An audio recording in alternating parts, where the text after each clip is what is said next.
इतने अवां सां ब्रेकिंग न्यूज़ शेयर कर रहा हूँ। घोटकी में सिंध सुहाई ऑर्गेनाइजेशन और ज्वाइंट एक्शन कमेटी पारा औरत आज़ादी मार्च सर्किट हाउस घोटकी का निकतल औरत आज़ादी मार्च प्रेस क्लब ॾांहुं रमदवा है मुख्य तकरीब पब्लिक पार्क घोटकी में मुनक़द कई वेंदी। मार्च में वॾे अंग में औरतूं ॿार ऐं मर्द शरीक आहिनि।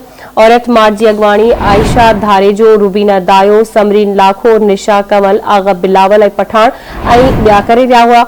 मार्च में कारोकारी औरतन ते तशद्दुद ऐं ज़ुल्म खिलाफ उगडारी नारेबाजी कई वई। मुख्य तकरीब प्रेस क्लब भरसां थींदी।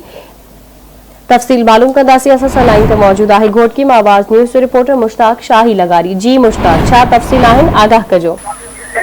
जी, औरत मार्च सर्किट हाउस घोटकी का प्रेस क्लब का रवा हुआ जारी घोटकी तारीख में निकल औरत आज़ादी मार्च में हज़ार औरतों मर्द शामिल हैं। मार्च की अगवानी है आशा हसन धारेजो, रुबीना दायो, समरीन लाखो, नशा कंवल, आगा बिलावल पठान, रऊफ दायो, अयाज लतीफ दायो, अलवर बोलदार, सिकंदर रोगाई ऐं ॿिया रही।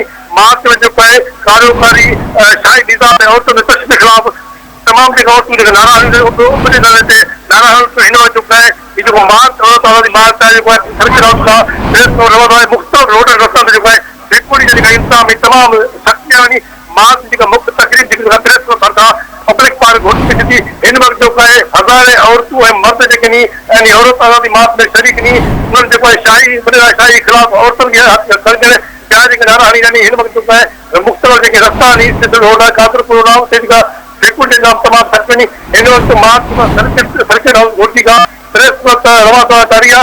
मार्च में जो हज़ारे औरतूं मर्द शरीक नी इन वक्त जो है मार्च रवा है मुख्तलिफ दफ्तर को प्रेस पहुंचो मुख्य तकरीब है पब्लिक पार्क घोटकी थी जाए पास जो कई बात जी। ठीक है मुश्ताक, बड़ी मेहरबानी अवां जी अपडेट करण लाइ।